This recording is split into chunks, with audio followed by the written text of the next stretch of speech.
Another former Trump campaign boss tonight facing federal charges. Steve Bannon, once a top aide to President Trump, his first chief strategist in the White House, arrested off the coast of Connecticut this morning aboard a 150-foot yacht he does not own. Prosecutors say the 66-year-old, along with three others, raised more than $25 million in a campaign they said would go entirely to build sections of the southern border wall. Everything that this company is doing to build the wall, it's all to support President Trump and what President Trump's trying to do to get a physical barrier on the southern border. If you join it and we get it out to your friends, it'll be a multiplier, and we'll actually not just get a wall built, we'll save this country. But the government says they actually took hundreds of thousands of dollars for themselves. Bannon's virtual arraignment today captured in this court sketch. Steve Bannon was one of the architects of President Trump's 2016 presidential campaign.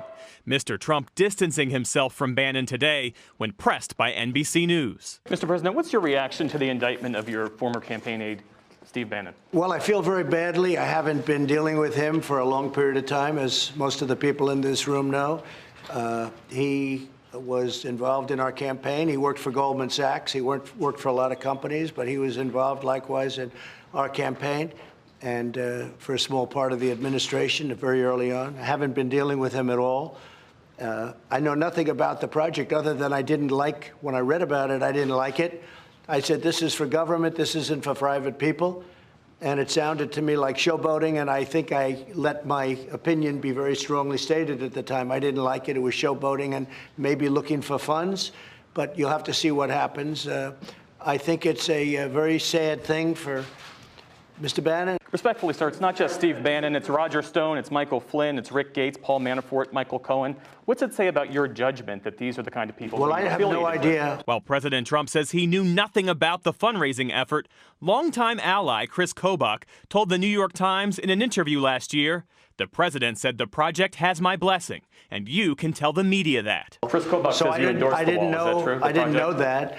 I didn't know about Bannon's involvement. It was something that I very much felt was inappropriate to be doing.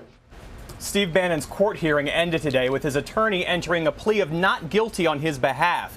He was released on a $5 million bond with restrictions against private jet or yacht travel. Hey, NBC News fans, thanks for checking out our YouTube channel. Subscribe by clicking on that button down here and click on any of the videos over here to watch the latest interviews, show highlights, and digital exclusives. Thanks for watching.